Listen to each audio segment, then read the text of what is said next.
Welcome to your next best step. I'm Coach Janet J. If you have ever looked at something on your to-do list, felt your whole body say, nope, and then found yourself 3 episodes deep into something on your phone instead, stay right here.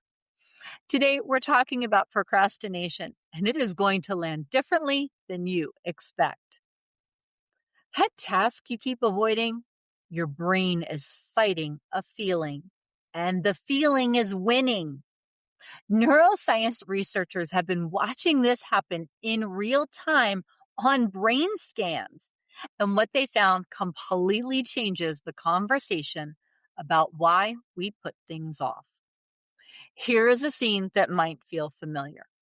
You have something on your list. Maybe it is a phone call you need to make. Maybe it's a doctor's appointment you have been meaning to schedule for months. Maybe it is a conversation with someone you love that you keep rehearsing in your head and never have out loud. You know what needs to happen? You've told yourself a dozen times this week. And then you find yourself scrolling your phone. You answer emails that were not urgent. You start reorganizing something that was perfectly fine. You open an app you did not even mean to open. Anything except the one thing that actually matters.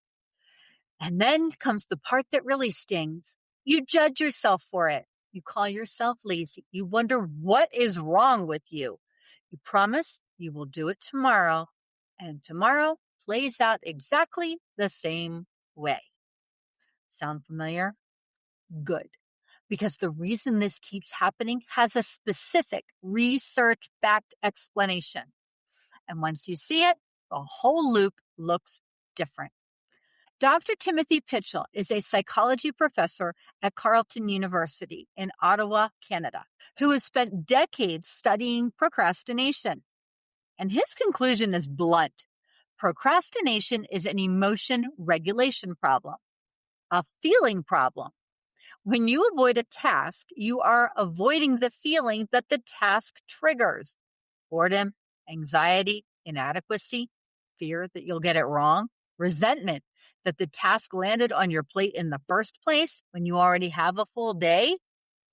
Your brain registers that uncomfortable feeling as a signal to move away. And it does what brains are designed to do with signals like that.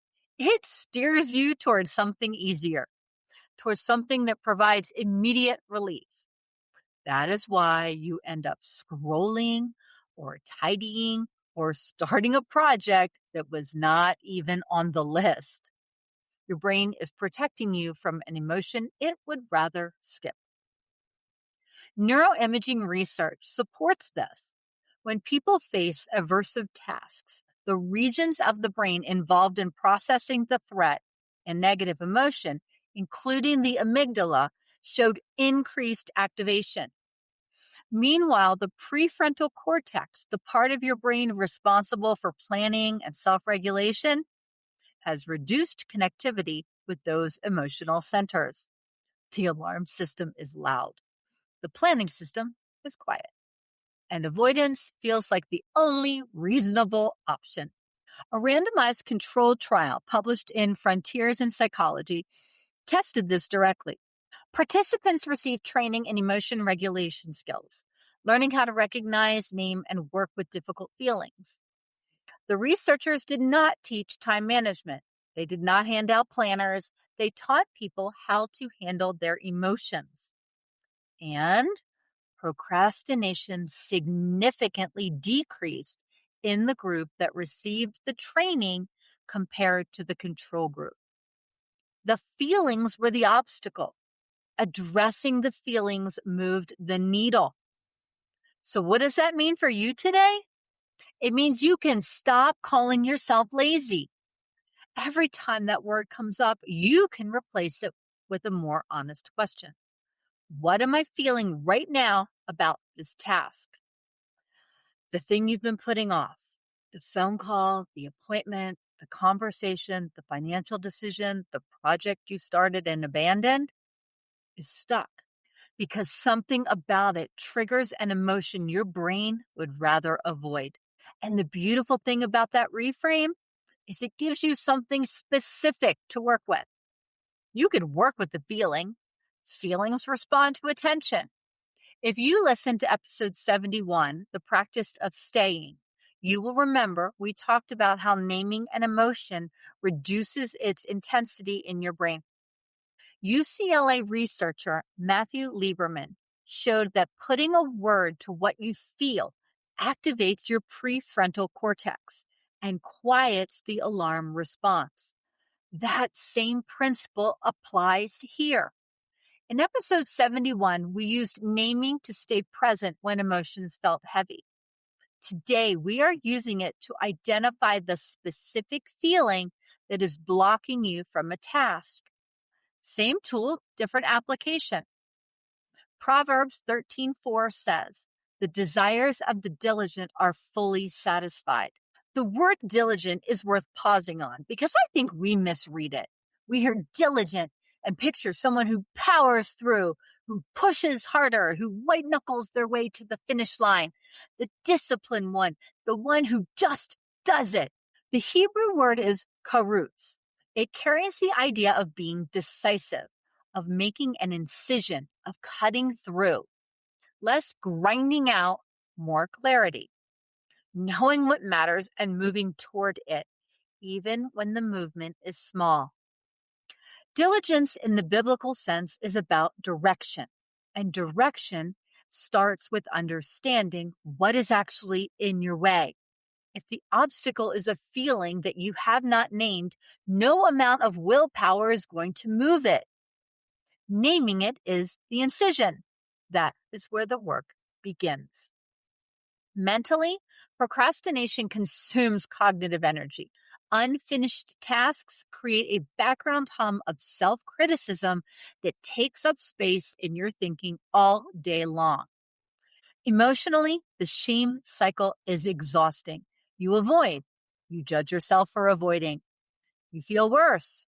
Then you avoid again.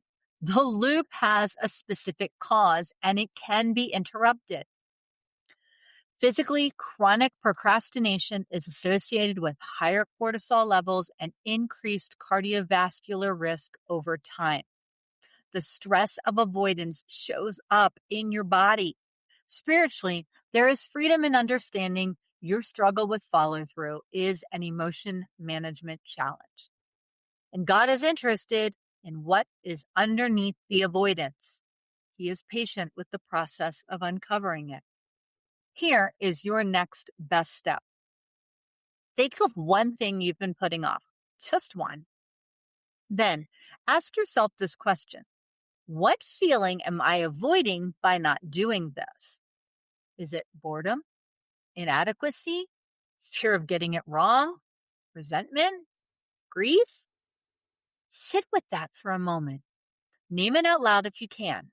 Emotions lose power when they have a name. And then do just 2 minutes of the task. Only 2. You are not committing to finishing.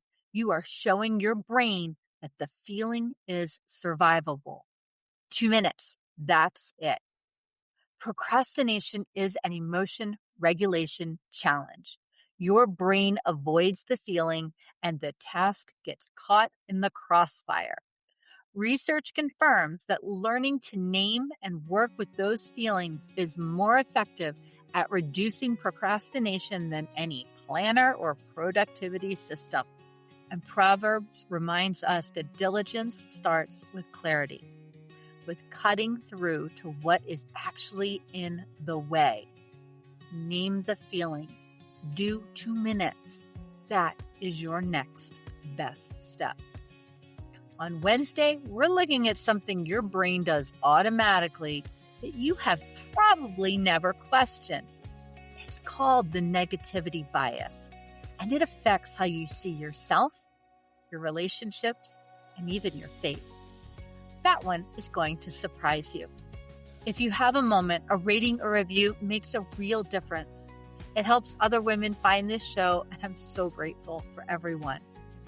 I will see you Wednesday. Take your next best step.